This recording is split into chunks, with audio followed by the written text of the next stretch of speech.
Desaparece gente. Desaparecen aviones. Desaparecen barcos.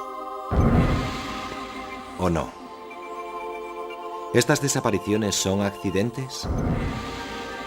¿O son cuentos chinos, consecuencia de causas naturales o de causas sobrenaturales? ¿Se puede pasar a otro punto del tiempo y el espacio? ¿Qué desaparición es más difícil de explicar? ¿Y cuál es más difícil de aceptar?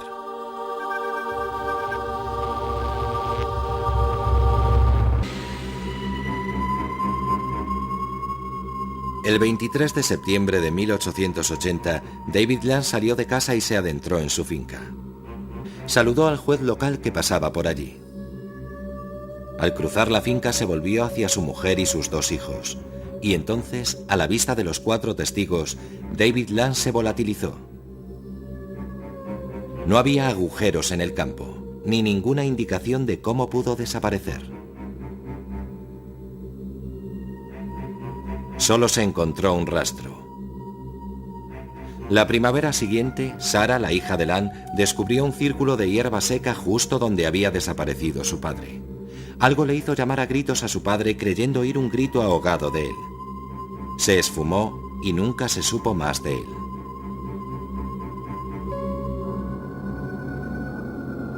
Pero ¿cómo puede alguien desaparecer de repente?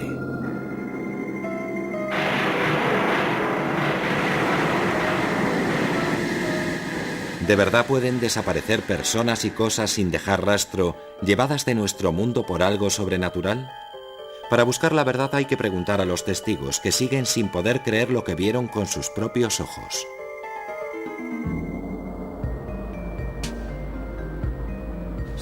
Me ha pasado varias veces. Voy conduciendo por una carretera recta y al mirar por el retrovisor reparo en un coche detrás de mí. Vuelvo a mirar a los pocos segundos y para mi sorpresa no hay nada. El coche se ha evaporado. Me digo que habrá tomado una bifurcación que yo no he visto. Aunque en una carretera sin curvas es inexplicable que alguien estuviera allí y al momento ya no esté. Es un misterio. Otros no se toman esos misterios tan a la ligera. Mi amigo propuso salir al embalse. Se llegaba por un camino vecinal estrecho. Yo iba delante y vi a esa mujer que venía hacia mí por el camino. Llevaba un vestido de lunares y cuando estaba a unos 20 metros de mí, de pronto se dio media vuelta y pasó por lo que yo tomé por una puerta en el seto. Así que seguimos caminando y al llegar a la altura donde creí verla desaparecer, descubrí que no había puerta en el seto y que no había explicación a su desaparición. Todo parece indicar que se volatilizó. Una experiencia perturbadora, pero para Davis fue solo el comienzo. Como tantos implicados en desapariciones, su interés empezó a rozar la obsesión, pues se embarcó en una investigación de por vida y encontró historias en una fuente no por conocida menos inesperada. Elías es interesante, porque era uno de esos profetas melenudos que de repente se materializa de la nada, en el primer libro de los Reyes, y luego desaparece.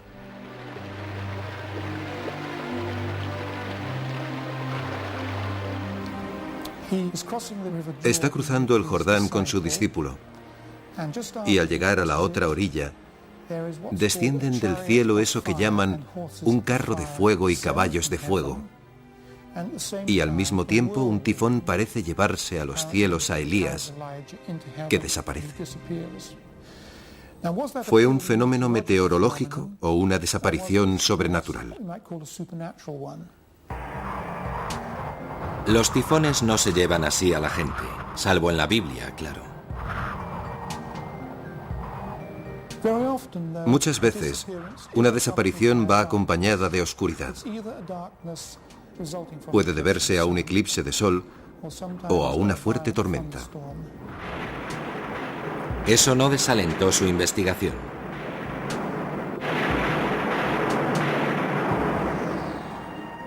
Como tantos obsesionados con las desapariciones, Rodney Davis siguió hasta la antigua Roma y el misterio de Rómulo, fundador de la ciudad. Existen 4, 5 o incluso 6 relatos distintos de su desaparición. Una versión dice que desapareció en el templo de Vulcano. Según otra, fue en un lugar llamado Marisma de la Cabra. En esta ocasión, hay tanto un eclipse de sol como una gran tormenta. En esa oscuridad desaparece y no se le vuelve a ver.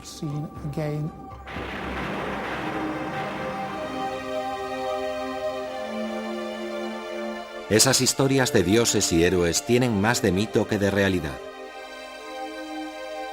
Durante siglos no ha pasado un solo año sin que alguien desapareciera. La de Amelia Earhart es la típica desaparición de la aviación que se convierte en leyenda. Ocurrió hace 60 años y 1 millón de palabras. Y la leyenda sigue creciendo. Cuando desaparece alguien tan famoso y de modo tan misterioso, no podemos dejarlo correr. Necesitamos una explicación. El misterio da paso a la obsesión. Fanáticos como Rick Gillespie intentan localizar la tumba de su heroína. La obsesión de la propia Earhart era dar la vuelta al mundo, aunque fuera por la ruta más peligrosa, cerca del Ecuador, sobrevolando océanos. Su avión era un Lockheed Electra especialmente preparado. Su primer intento casi terminó en desastre. Pero Earhart no se amilanaba fácilmente. Aplazó el vuelo y el 20 de mayo de 1937 sobrevoló América hasta su primera escala en Florida. Según las malas lenguas, Fred Noonan, su copiloto, era un gran bebedor, pero Amelia confiaba en él, sobre todo por su conocimiento del Pacífico. En Miami se revisó a fondo el Electra. En la madrugada del 1 de junio reanudó su viaje. El mundo entero contenía el aliento esperando noticias de cada escala. Cruzó el Atlántico, sobrevoló el desierto africano y siguió hasta lugares de nombres evocadores, como Karachi, Calcuta, Rangún, Bangkok. Tras algunos contratiempos menores y una tormenta monzónica, el 1 de julio llegó a Papúa Nueva Guinea. Había logrado recorrer 22.000 millas. La etapa siguiente era la isla Howland, un punto diminuto en el Pacífico Sur de 3 kilómetros de largo y 800 metros de ancho. Era un territorio americano de importancia estratégica. Estados Unidos sospechaba que Japón concentraba fuerzas militares en la región.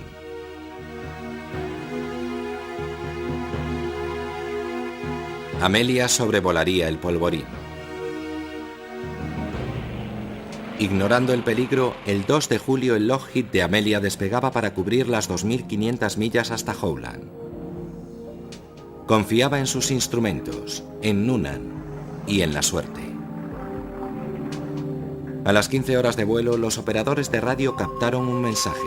Estamos volando en círculo. ¿Sobre qué isla?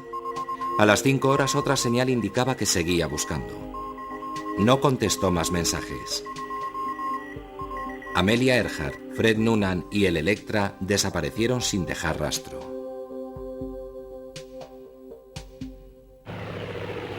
Casi un centenar de aviones peinaron el Pacífico.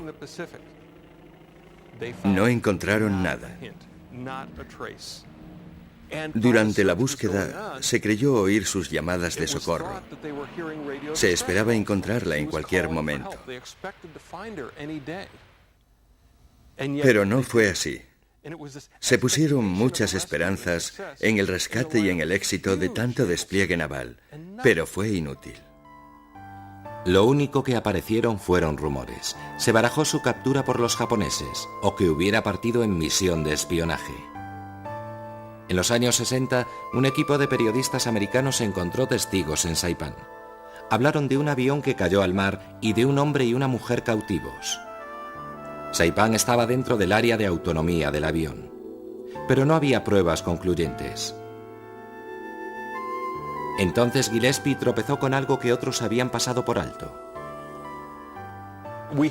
Hace poco, por un documento hallado en los archivos de una nación del Pacífico, supimos que en 1940, es decir, 3 años después de la desaparición de Earhart, las autoridades británicas encontraron los restos de una persona abandonada en la isla que falleció allí tras intentar sobrevivir. Para entonces, la historia de Amelia Earhart tenía el sello de una desaparición clásica. Un viaje épico, una persona famosa, una desaparición repentina. Para una legión de fanáticos que peinaban tierras y mares buscando su rastro, el viaje a la isla Gardiner era irresistible. En ese mismo sitio encontramos fragmentos de un zapato. Se trata de calzado americano de mediados de los años 30. Es de mujer y encaja con el estilo y la talla de calzado que llevaba Amelia Earhart cuando desapareció. Está claro que los restos que aparecieron en Gardiner en 1940 son de Amelia Earhart o de Fred Noonan. Quizá porque se extraviaron los huesos, nunca se pudo saber de quién de ellos eran. Sospechamos que eran de Noonan porque en los restos humanos es más fácil identificar el género si se dispone de parte de la pelvis y del cráneo, como fue el caso. Si es Noonan, ¿dónde está Amelia? Si hay 2 personas abandonadas en una isla, no morirán en el mismo momento. Una de ellas sobrevivirá a la otra y no se quedará ahí sentada viendo cómo los cangrejos se comen a su colega. Hará todo lo posible por enterrarlo. Si estamos en lo cierto, ahora los huesos de Amelia descansan en una tumba anónima, seguramente cerca de donde se encontró el otro cadáver. Luego hay que preguntarse qué fue del avión, si existe alguna prueba de que haya estado allí, y resulta que sí. Encontramos fragmentos de aluminio y de otro material que procede de los restos de un avión. Este trozo de metal nos dice mucho. Hemos comprobado que corresponde a un parche instalado en los bajos del avión de Earhart, en esta posición, justo aquí.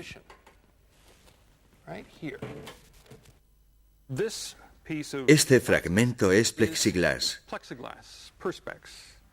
y tiene un grosor determinado y una curvatura precisa que permiten identificarlo como un fragmento de ventanilla lateral del Lockheed Electra de Earhart. Y también es muy importante que no corresponde a uno de los aviones de la Segunda Guerra Mundial que había por la región. El último mensaje de Earhart decía: estamos en la línea de posición. No habían divisado Howland y la buscaban volando a lo largo de esa línea. Si Noonan calculó mal la línea de identificación, esta debió ponerles sobre la pista. Volando en esa línea, debieron sobrevolar la isla Gardiner.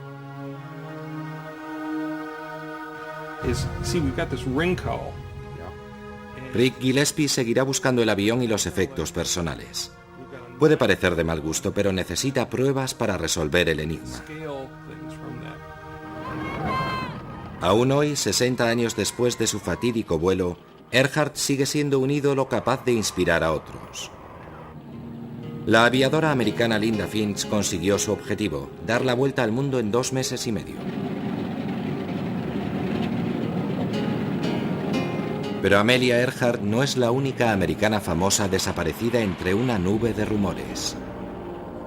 El 15 de diciembre de 1944, Glenn Miller, el director de orquesta más famoso del mundo, se volatilizó. Había recibido órdenes de volar a París y embarcó en un Norseman monomotor pilotado por Johnny Morgan. No entendí por qué Johnny Morgan se empeñó en volar ese día. Había niebla. Hacía un día de perros y él no tenía experiencia. El Norseman despegó a pesar de las inclemencias. Fue la última vez que los vi. El Norseman nunca llegó a París. Desde entonces ha habido mucha controversia en torno a lo que ocurrió ese fatídico día. Víctor Gregory, excomandante de bombarderos, cree que un miembro de su tripulación fue testigo de la suerte del Norseman. Volvíamos de una incursión frustrada sobre la ciudad alemana de Schegan y teníamos órdenes de echar al mar las bombas, sobre todo el pastel de 4.000 libras, que era muy peligroso si se aterrizaba con él a bordo. Después de que soltáramos las bombas, el copiloto vio una avioneta que bajaba por estribor y la identificó inmediatamente como una Norseman. Estoy convencido de que se vio atrapada en la onda de choque de uno de los pasteles de 4.000 libras que explotaron a la vez y desapareció en el mar. Después supe que el único Norseman que voló aquel día fue el de Glenn Miller, así que no me cabe duda de que yace en el fondo del canal. Esa es una teoría, pero hay otras, más suspicaces y quizá más plausibles. El detective Gordon Buchan cree que el avión no se estrelló, ni Glenn Miller con él. Tengo en mi poder una copia del registro de todos los aviones Norseman 70.285 y demuestra que ese Norseman voló por la zona de Nueva York hasta el 29 de enero de 1947, en que fue desguazado. Es decir, unos 3 años después de la supuesta desaparición de Glenn Miller. Cuando hice preguntas y llamé a varias puertas del Ministerio de Defensa, esas puertas se cerraron rotundamente. Nadie, al parecer, quiere hablar de la desaparición de Miller. Otros también creen que ha habido una tapadera de alto nivel. Un alto oficial dijo a Udo Ulfkott que la inteligencia estadounidense se había inventado la historia de la desaparición, por motivos de delicadeza y de decencia. Después de 1945, cuando la inteligencia alemana cooperó con la americana, los americanos mencionaron que Glenn Miller no murió en ese accidente de avión. Los alemanes quisieron saber qué pasó, y los americanos dijeron, bueno, murió en una casa de putas, pero por entonces no podíamos contar eso a la gente, así que inventamos la versión de que murió en un accidente de avión. Para confirmar esto, la familia de Glenn Miller tampoco cree en un accidente. Mi padre Herb, hermano menor de Glenn, no se tragó los cuentos que los militares contaron a la familia. Creía que Glenn padecía una grave enfermedad, cáncer quizás, porque Glenn fumaba como un carretero. En las últimas fotos que tenemos de él, sus uniformes cortados a medida le vienen grandes, le sobran por todas partes. Mi padre cree que murió de muerte natural. Como en tantas desapariciones, escasean las pistas, aunque puede haber una en la última carta de Miller enviada a su hermano Herb. Cuando recibáis esta carta, ya estaré en París, lanzándome en picado sobre el canal. Lanzándome en picado sobre el canal. Y de repente aparece alguien con su chapa de identificación y seguirá llegando gente con esas ridículas y estúpidas teorías. Y creo saber qué nos diría hoy Glenn si pudiera hablar. Diría, no intentéis averiguar qué me pasó. Los misterios son buenos para el negocio.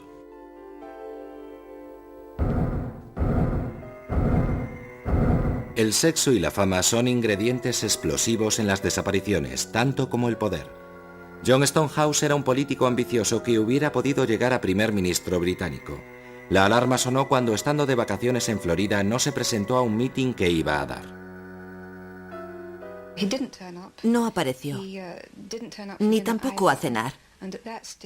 Así que echaron abajo la puerta de su habitación y encontraron todas sus cosas, su pasaporte y su dinero, que era mucho. La policía peinó la playa cubana, pero ni rastro. Cada vez que aparecía un cadáver a 200 kilómetros a la redonda, todos se preguntaban si sería él. Corrieron rumores de que tenía problemas financieros, lazos con la mafia, o de que era un agente secreto, y él sin aparecer. Debió ahogarse. Le damos por muerto. Aunque entonces no lo supiera, la policía tenía en sus manos una prueba de peso, su pasaporte. John Stonehouse había leído este libro de Frederick Forsyth. El chacal desaparece asumiendo la identidad de un fallecido. John Stonehouse había acudido a esta tienda de su circunscripción para investigar la historia de un votante fallecido llamado Clive Markham. Un año después, la policía australiana irrumpió en una casa de Sydney. La verdad salió a la luz. Agobiado por las deudas, Stonehouse había organizado su propia desaparición. He sufrido traumas porque algunos de los ideales por los que he peleado durante 30 años de intensa vida política se han quedado en nada. Eso me afligió, me afectó mucho. Es uno de los motivos por los que me vine abajo. Stonehouse estaba acabado, acusado de 21 delitos, entre ellos fraude y usurpación de identidad. Pero Stonehouse desapareció ante todo por un lío de faldas, con su bonita secretaria, Sheila Buckley. Fue su afán por verla lo que puso a la policía sobre la pista de su escondite.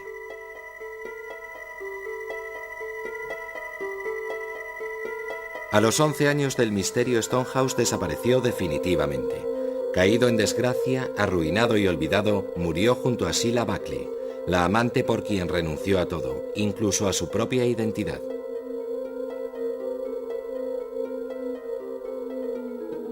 Si la desaparición de aficionado de Stonehouse se debió al más trivial de los motivos, otros son más calculadores y profesionales.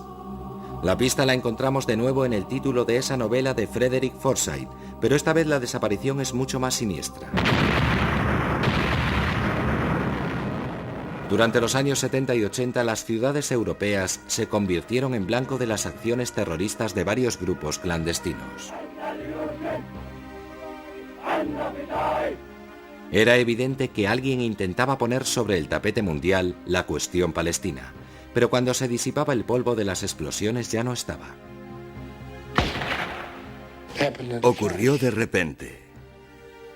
En Londres atacaron a Lord Schiff, destacado sionista y presidente de Marks & Spencer.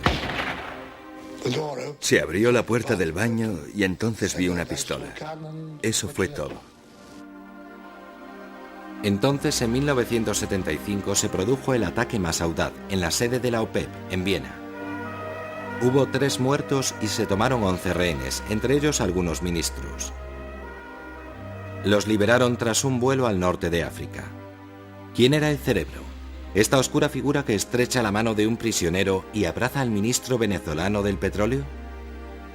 Se le puso un apodo, Carlos el Chacal, porque desaparecía utilizando disfraces y nombres prestados.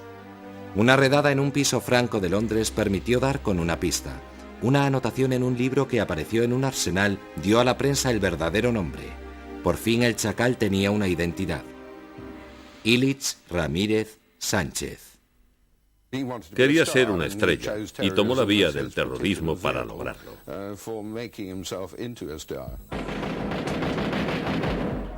El Chacal utilizaba la más sencilla de las técnicas para desaparecer. Se escondía entre el gentío.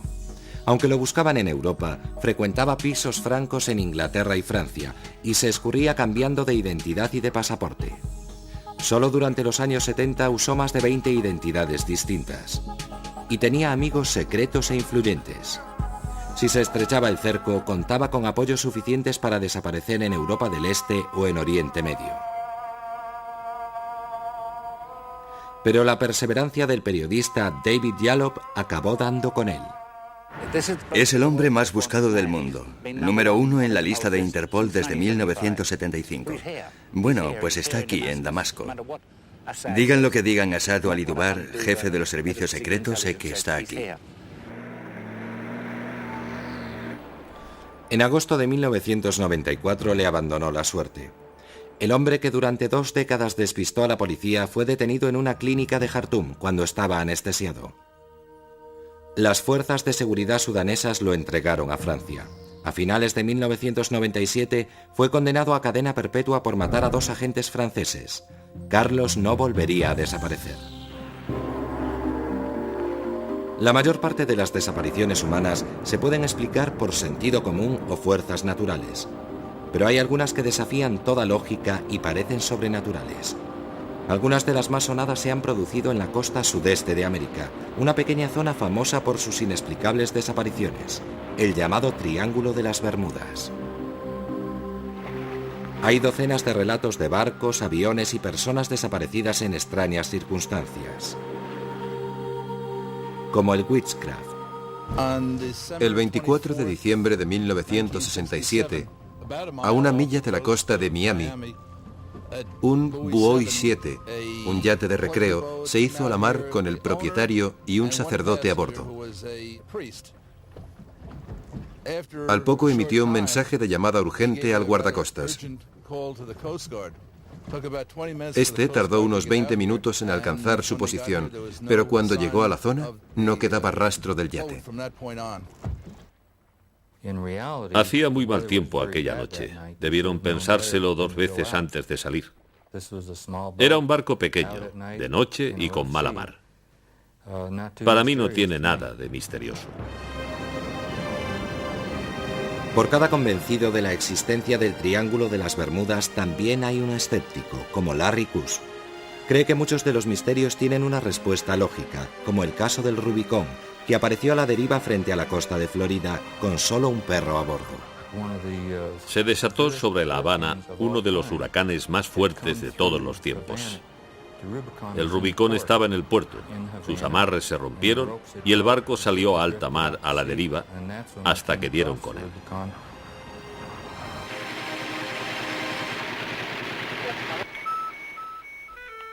Los guardacostas creen que hay razones muy sencillas que explican la desaparición de tantos barcos en el Triángulo de las Bermudas. En su opinión, las circunstancias son triviales, la gente está poco preparada y se pierde. Cada poco nos llaman motoras diciendo que están en apuros. Nos dicen dónde creen estar y muchas veces los encontramos a 40 o 50 millas de la posición que creían tener. En una ocasión me llamó una mujer preguntando dónde estaba Bimini, pues no salía en su mapa. Le pregunté, ¿qué tipo de carta tiene? Y me contestó, tengo el diccionario abierto por el Atlas Mundial. Sale a navegar por la corriente del Golfo con un Atlas Mundial. Este es un caso típico de llamada. Entonces, ¿qué es el Triángulo de las Bermudas y dónde está exactamente? No es triangular, sino más bien romboide. El triángulo se define como la línea que va de Florida a Puerto Rico, de ahí a Bermudas y de vuelta a Florida. Aunque realmente este solo es el centro de una zona más amorfa y mucho más grande, donde se supone que se han producido los casos. Pero no ocurren todos en el triángulo central, como dice la gente. Resulta difícil explicar el número de desapariciones en este cementerio de la navegación. Aquí se encontró abandonado el Marie Celeste y también aquí han desaparecido cargueros enormes. Goletas y grandes buques cisterna desaparecieron sin dejar rastro. Los aviones comerciales y privados despegan sin preocupación. Otros creen que aquí pasa algo más sobrenatural. Aquí, cerca de la costa de los Estados Unidos, ha ocurrido o está ocurriendo algo que desafía las leyes de la naturaleza que conocemos en la actualidad. No sabemos lo que es, por eso es un misterio, porque no sabemos resolverlo. Si supiéramos qué hay ahí, no sería un misterio. Usted no me estaría filmando y yo no habría escrito un libro sobre el tema. Hay un incidente que ha contribuido más que ningún otro a forjar la leyenda y estará vinculado para siempre al Triángulo de las Bermudas. El 5 de diciembre de 1945, 5 Avengers de la Armada Americana salieron en misión de entrenamiento rutinario. Pero algo falló. La torre de control captó mensajes inexplicables. Los pilotos decían que se habían perdido. El mar y el cielo parecían extraños. Y luego, Silencio. Se envió un avión de rescate Mariner. También él perdió el contacto por radio. Entonces se acometió un rastreo a fondo día y noche. Se habían esfumado 5 Avengers, un Mariner y 23 tripulantes. Jamás se encontraron supervivientes ni restos del naufragio. Entraron en el triángulo diabólico y no volvieron a salir. El misterio no era tanto cómo se habían perdido, sino cómo pudieron desaparecer. Bueno, los Martin Mariners tenían un historial de explosiones. Llevaban varios miles de litros de combustible y lo que pasó es que el avión explotó en pleno vuelo a los 27 minutos de despegar, como vieron varias personas desde un barco de la Armada.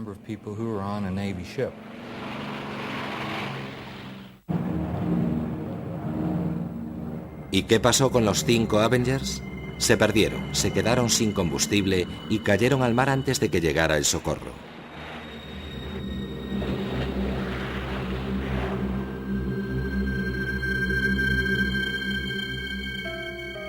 La historia del vuelo 19 se ha incorporado a la mitología popular. De vez en cuando aparecen noticias de que han reaparecido aviones perdidos. Una versión afirma que estuvo dando vueltas sobre el desierto cuando lo devolvieron los extraterrestres que lo secuestraron en 1945. La leyenda se basa en buena parte en los comentarios del comandante, recogidos en una grabación. Las 2 brújulas se han estropeado, sobrevuelo tierra, pero están rotas. Cuando el comandante dice que están rotas las brújulas, el problema no es que hayan fallado, sino que está despistado y no está de acuerdo con lo que dicen. Pero más misterioso es lo que el comandante Taylor se supone que dijo. No vengan detrás de mí, parece como si vinieran de fuera del espacio. En el diario de navegación dice, no vengan detrás de mí. Y esto lo decía cuando hablaba con alguien de tierra, el teniente Cox. Y cuando Cox le dice, volaré dirección sur para encontrarte, es cuando Taylor responde, no vengas detrás de mí, ya sé dónde estoy.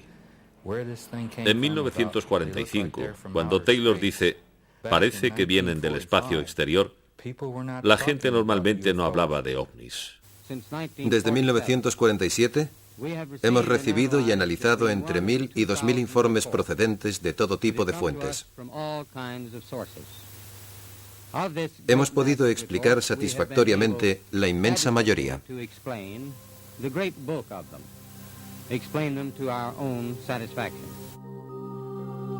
El único problema de los desmentidos oficiales es que la gente los toma por una prueba más de que se están ocultando los hechos. Pero algunas de las pruebas de las visitas de naves espaciales son increíbles.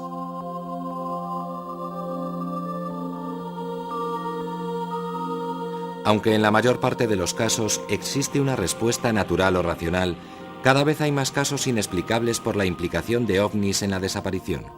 Algunos cuentan incluso con la confirmación de testigos oculares. Como casi todo el mundo, al principio Bud Hopkins no creía en el tema. En 1964, mi esposa y un amigo inglés vimos un pequeño objeto metálico, ovalado, como de aluminio blando. No era reflectante, ni tenía luces, ni nada parecido. Eran las 5 de la tarde y buscamos alguna explicación, pensando que sería una especie de globo. No se movía, las nubes avanzaban muy deprisa, y de repente, cuando lo adelantamos y volvimos la vista, ¡zas!, salió disparado desde el mar hacia las nubes.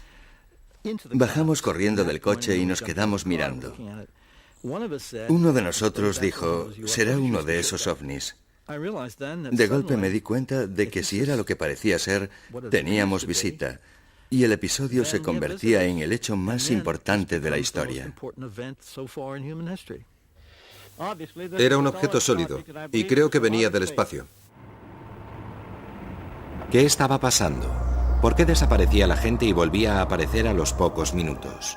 ¿Y qué ocurría entre tanto? Bud Hopkins empezó a investigar y constató que muchas de las víctimas recordaban imágenes recurrentes. Mucha gente menciona un pequeño objeto en una cánula que les insertan en la cavidad nasal con la persona tumbada en la mesa. Por los procedimientos utilizados, parecen tener interés por el sistema nervioso del hombre y por sus órganos reproductivos. Dedican mucha atención a la cabeza.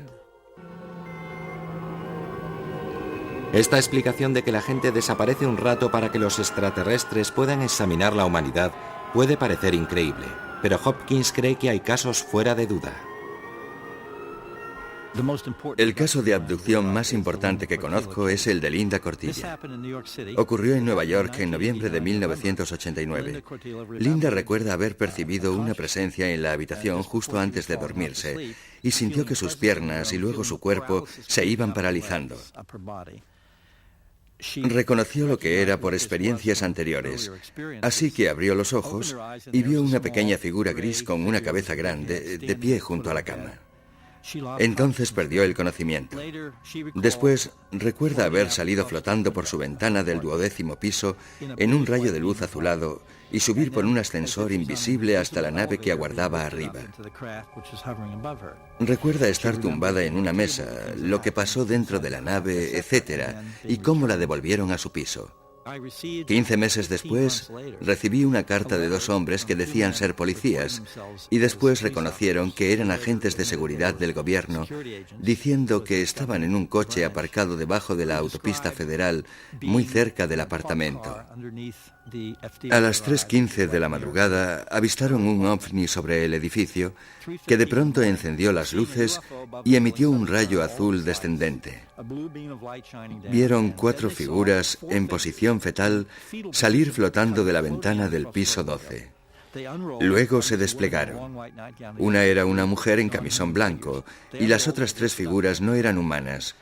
Se desplegaron y ascendieron hasta la nave y ésta se elevó sobre la autopista y fue vista hundiéndose en el East River. Es increíble porque se trata de una abducción con testigos, pues he entrevistado a gente de 5 sitios distintos y todos ellos vieron cómo ocurría la totalidad o parte de esa abducción aquella noche.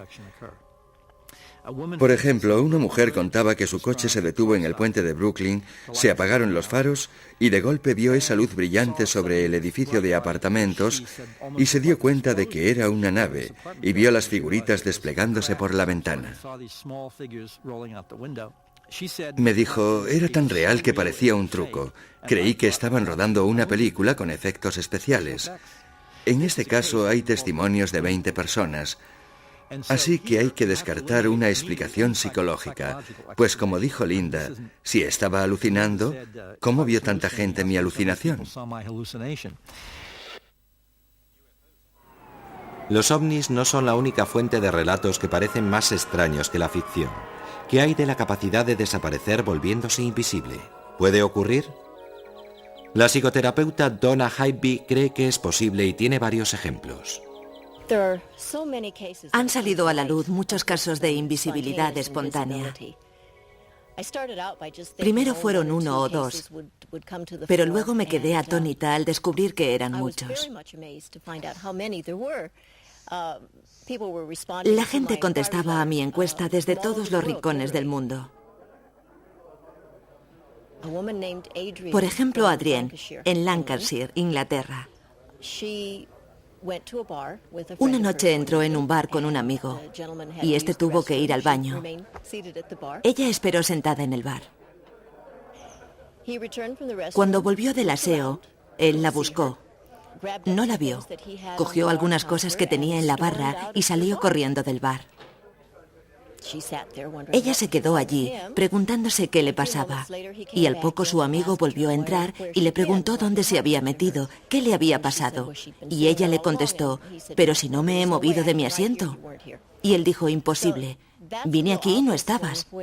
Y ella, entre tanto, veía todo totalmente normal, pero por algún motivo, durante unos instantes se volvió literalmente invisible.